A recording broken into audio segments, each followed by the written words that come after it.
It all began with a bold idea. Major Malcolm Wheeler Nicholson was a visionary. He saw a future for comic books, not just reprints of newspaper strips, but entirely new stories. In 1934, he founded National Allied Publications. This was a brave step into an uncertain market. The Major wanted to create something fresh. He believed original content was the key to success. His dream was to build a publishing empire based on these new comic adventures, a novel concept for the time. The company's first comic book was a landmark. It was called This Issue appeared in February 1935. It was special because it was the very first comic book to feature all new material. Before this, comics mostly reprinted existing newspaper funnies, offered readers something different. It contained a variety of stories, from adventure tales to humorous strips. The early days were challenging, but it was the start of something truly big in the world of popular entertainment. Major Wheeler Nicholson, despite his vision, faced money troubles. Running a publishing house was expensive. He needed help to keep his company going. He partnered with Harry Donenfeld and Jack Leibowitz. These men had experience in the publishing industry. Together, in 1937, they formed a new company. This company was named Detective Comics, Inc. This new venture would soon become a cornerstone of the comic book world, even if its founders couldn't fully predict its future impact at that precise moment. The launch of was a significant event. This comic book focused on mystery and detective stories. These genres were very popular with readers at the time. The title itself, Detective Comics, gave the company its famous initials, DC. This publication laid the groundwork for many iconic characters. It demonstrated the appeal of thrilling, suspenseful narratives. The business of comics was still young, but DC was beginning to make its mark, setting a course for decades of storytelling. A new kind of hero was about to change everything. In June 1938, hit the newsstands. This comic introduced the world to Superman. He was created by two young men from Cleveland, Jerry Siegel and Joe Shuster. Superman was unlike any character seen before. He was strong, he could fly, and he fought for justice. His arrival marked the true beginning of the golden age of comics.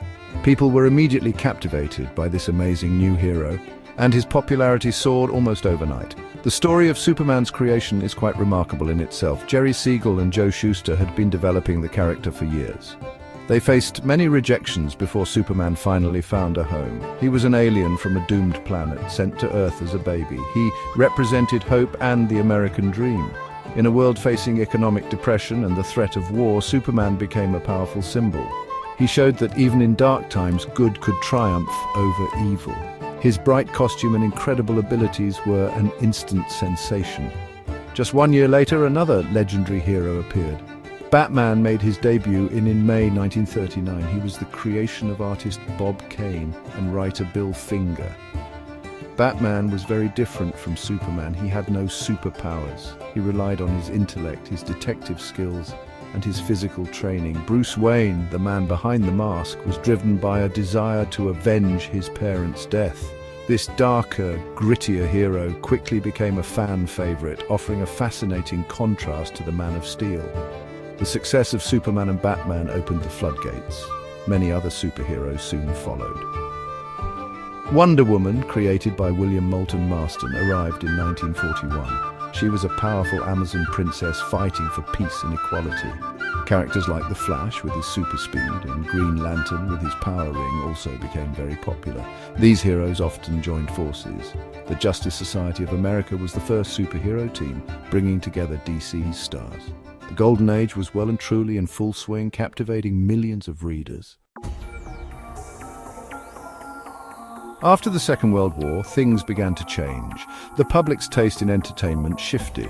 Superheroes were not as popular as they once had been. People started reading more romance comics, westerns, and science fiction stories. DC Comics had to adapt to these new trends. They began publishing a wider variety of genres. While the big heroes like Superman and Batman continued, new types of stories were explored. Characters like Superboy, telling tales of Superman's youth, found an audience during this period of transition. Then in the mid-1950s, superheroes started to make a comeback. This resurgence is often called the Silver Age of comics. A key moment was the introduction of a new version of The Flash. This was Barry Allen, who first appeared in 1956. He was a modern take on the Golden Age speedster. His success sparked a revival of interest in superhero characters. DC began reimagining many of its classic heroes for a new generation of readers, giving them updated origins and sleek new costumes. This new era of heroism led to another major milestone. In 1960, introduced the Justice League of America. This was a new team that brought together DC's most popular heroes: Superman, Batman, Wonder Woman, The Flash, Green Lantern, Aquaman, and Martian Manhunter formed the original lineup. The Justice League was a massive hit. It showed the power of heroes working together. The concept of a shared universe where all these characters coexisted became much more defined and important. DC also introduced a fascinating idea: the multiverse. This concept was unveiled in a famous story called Flash of Two Worlds. In this tale, Barry Allen, the Silver Age Flash, met Jay Garrick, the Golden Age Flash. It was explained that they lived on parallel Earths. This clever idea allowed DC to bring back its Golden Age characters. It also created endless possibilities for new stories. The multiverse showed DC's willingness to be innovative and to embrace its rich history, connecting generations of heroes and readers. DC Comics continued to evolve through the decades.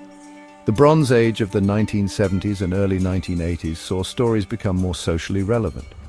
Then came the modern age, with even more complex narratives. Landmark storylines like in 1985 reshaped the DC universe. This event streamlined its continuity and had a lasting impact. Writers such as Alan Moore and Frank Miller pushed the boundaries of the medium. They told mature, thought-provoking stories that gained critical acclaim. The influence of DC characters quickly spread beyond the pages of comic books. Television embraced these heroes early on. Starring George Reeves was a hit in the 1950s. The television series in the 1960s with Adam West became a pop culture phenomenon. Later, acclaimed animated series introduced these characters to new generations. These shows often defined the characters for many fans, capturing their essence perfectly. DC heroes also made a big splash on the cinema screen. The Superman films, starring Christopher Reeve, beginning in 1978, were groundbreaking. They made audiences believe a man could fly. Tim Burton's in 1989 brought a darker vision of the Caped Crusader to a massive audience. In more recent times, films like Christopher Nolan's trilogy and the broader DC Extended Universe have continued this cinematic legacy. Bringing these complex characters to film has always been a thrilling, though sometimes challenging, endeavor. Today, DC Comics and its characters are an undeniable part of global popular culture. Names like Superman, Batman, and Wonder Woman are recognized everywhere. They are more than just characters. They are symbols. They represent hope, justice, and the power of the human spirit. DC continues to tell new stories in comics, films, television, and games. Its legacy is one of imagination and inspiration. It has shaped modern mythology and continues to entertain and inspire millions around the world, a testament to that initial spark from Major Malcolm Wheeler Nicholson.